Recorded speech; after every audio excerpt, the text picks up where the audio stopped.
All right, welcome everyone to the deep dive. Today we're, diving into some of the biggest cybersecurity stories that hit the news on Friday, March 28th, 2025. Yeah, it's a lot to keep up with, right? I mean, there's just a constant flow of information in this field. Exactly. So what we're trying to do here is cut through the noise and really get to the heart of what matters so you don't have to spend all your time, sifting through it all. Absolutely. We want to give you those key insights. Right. So today we've got a really interesting mix of stuff to talk about. We've got a bit of you could say a spy thriller situation with Signal and some sensitive government data. Oh, yeah, that one's a head scratcher. Then we've got those vulnerabilities found in solar tower systems, and we'll talk about the EU's big investment in cybersecurity, North Korea's, their ongoing cyber warfare activities, and then a brand new zero-day vulnerability that everyone needs to be aware of. A lot to unpack there. So let's start with that Signal story, shall we? Yeah. So the news has been kind of blowing up about this situation where some national security officials in the U.S. were apparently using Signal, that messaging app with the end-to-end encryption to share some pretty sensitive information. Yeah. Like, we're talking about details of a strike in Yemen. Pretty serious stuff. Definitely. But what's even crazier is that a journalist somehow got access to these messages, like straight out of a, spy movie or something. It really does, doesn't it? But what's interesting here, I think, is that it's not really about Signal itself being, like, inherently insecure. Right. Like, the encryption itself is still considered very strong. Okay. It's more about, I guess, how it was used, the human element, I guess you could say. Oh, so like even with the best security in place, if people don't use it right, things can still go wrong. Precisely. Mhm. It's a reminder that technology is only part of the equation, right? Yeah. Makes sense. The people using it, their decisions, their actions, those are just as important, if not more so in many cases. Yeah. I've heard some security experts have been saying for a while that, these consumer grade encrypted platforms, like, they're not really ideal for super classified government communication. Yeah, there's been a lot of debate about that. I mean, there are these dedicated systems, right, built specifically for that kind of stuff. Yeah, really high security systems. So it makes you wonder, like, why were they using Signal in the first place? You know what I mean? It does raise questions about their data protection policies, doesn't it? Uh-huh. Especially at those levels of government, where they're dealing with incredibly sensitive information. If people are making these kinds of mistakes, well, it suggests there might be some gaps, right? Caps. In their training, in their oversight, maybe even in their understanding of, like, the risks involved. Oh, I see what you're saying. Like, maybe they just thought, oh, Signal's easy. We all know how to use it. Right, exactly. There's this constant tension between, like, usability and security. Yeah, I get that. Sometimes the most secure option isn't the most user-friendly, and people end up making choices that, well, maybe aren't the best from a security standpoint. And I guess this isn't just a concern for, like, top government officials, right? This whole thing, it kind of has implications for, everyone, like all of us. Oh, absolutely. It highlights something that applies to everyone's digital lives, Because we all use encrypted apps, to protect our privacy and all that. which is a good thing. Right. But this is a good reminder to always think about what you're sharing and who has access to it. Like, encryption is a great tool, but it's not, foolproof. Right. It protects the data itself, but it doesn't prevent mistakes or, bad decisions. So what's the key takeaway here, would you say? I'd say it's this. Even with the most secure tools, careful practices are essential, especially when we're dealing with sensitive information. Got it. It's about developing a security mindset that goes beyond just the technology itself. Okay, so let's shift gears a bit now. Let's talk about those vulnerabilities found in solar power systems. Researchers have found like a crazy number of flaws, 46 they say, in these solar inverters, and these are from some big manufacturers like SunGrow, GrowWatt, SMA. Yeah, that was a big one. Now, I know a lot of people might think like, oh, it's just that box on my roof, who cares? Right. But it sounds like this could actually be a much bigger deal than that. It could be.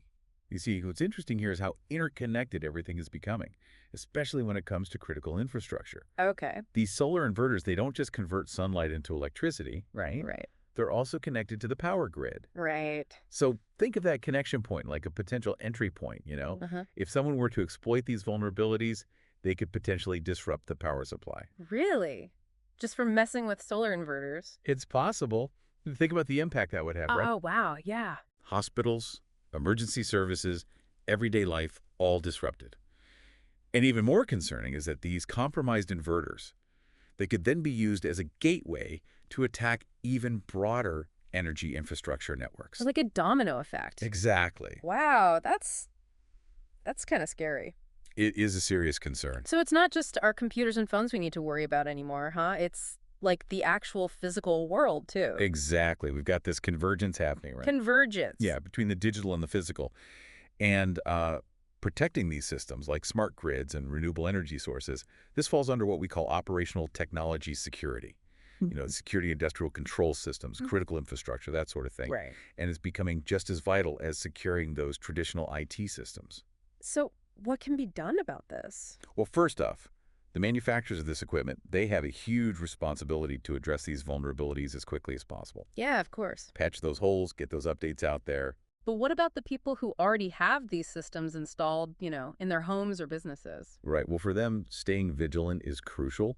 Just like with your phone or computer, firmware updates are essential for these devices as well. Oh, right. Firmware updates, those are like what, software updates for hardware? Exactly. Yeah. People need to understand that their solar equipment, it's not just a passive energy source. It's a connected device, and it needs ongoing security maintenance. Makes sense. And manufacturers need to make those updates easy to find and install. Okay, so let's move on to something a bit more positive. It seems like the European Commission is stepping up in a big way. They're investing something like 1.3 billion euros in AI, cybersecurity, and digital skills. That's a lot of money. It is a significant investment. What's interesting is that they're taking this integrated approach. They're not just looking at cybersecurity in isolation. Oh, so they're seeing it as connected to other things like AI and digital skills. Exactly. They're recognizing that these challenges and the opportunities are all interconnected. I mean, it makes sense, right? Because AI can be a powerful tool for cybersecurity, but it can also be used by attackers to create, even more sophisticated threats. Exactly. It's a double-edged sword.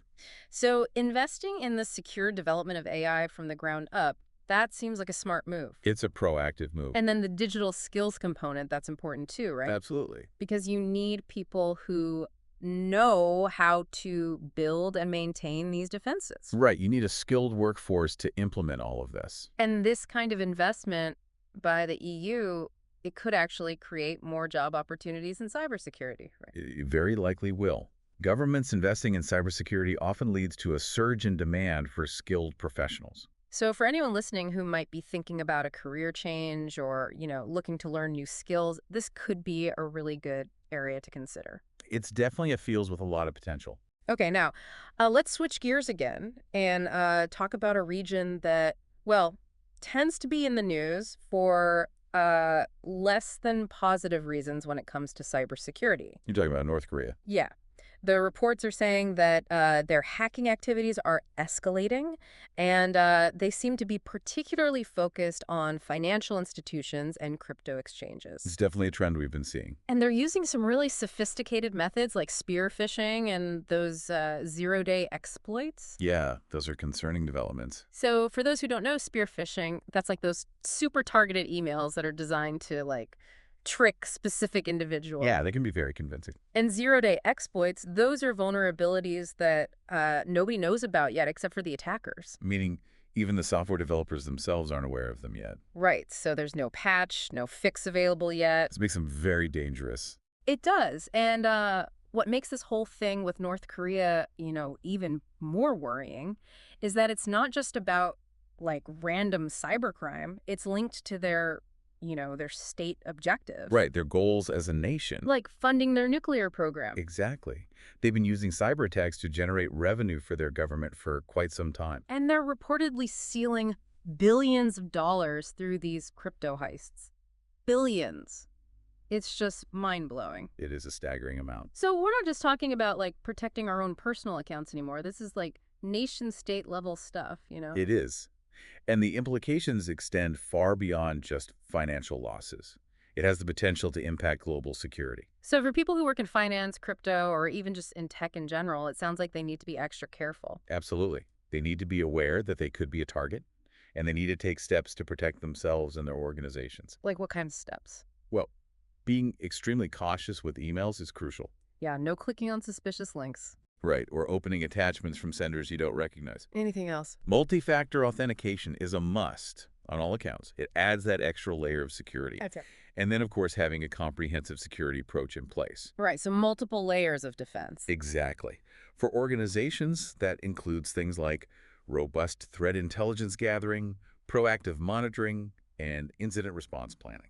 Okay, so let's wrap things up with that critical zero-day vulnerability we mentioned earlier. Yeah, let's talk about that. This one's a big deal. It's affecting a software component that's used by a lot of devices, millions potentially. It is, yeah. The report specifically mentioned it's an insert software name, right? Insert software name, that's the one. And it sounds really bad. Apparently, it allows attackers to get into your system remotely and they can run their own code without you even doing anything. No clicking on links, no opening attachments, nothing. Yeah. It's a serious flaw. And what makes zero-day vulnerabilities particularly dangerous is that they're already being exploited before a fix is even available. So people are already being attacked right now and there's nothing to stop it yet. That's right. It really shows how quickly things can change in cybersecurity. It does. And it highlights the need for multiple layers of defense. So even if you're not sure if you're vulnerable, it's better to be prepared, right? Absolutely. It's about minimizing your risk as much as possible. Or if anyone's listening and they use insert software name, they need to check for updates right away. Right away, yes. That's the most important thing. Prompt patching is the best defense in this situation. Okay, well, that's all the time we have for today. We've covered a lot from that signal situation and the human element to those solar power vulnerabilities and the risks to critical infrastructure. We also discussed the EU's investment in cybersecurity, North Korea's activities, and of course that critical zero-day vulnerability. Yeah. It's a lot to think about, but it really highlights how important cybersecurity is these days. It does. And thinking about that convergence we talked about, the physical and the digital worlds becoming more and more intertwined, Right. it makes you wonder what other vulnerabilities might be out there, just waiting to be discovered. Ones we haven't even thought of yet. Exactly. And how can we prepare for those unknown threats? It's a question worth pondering. It is. Well, thanks for joining us today on the deep dive. We'll be back next week with more insights from the world of cybersecurity. Until then, stay vigilant.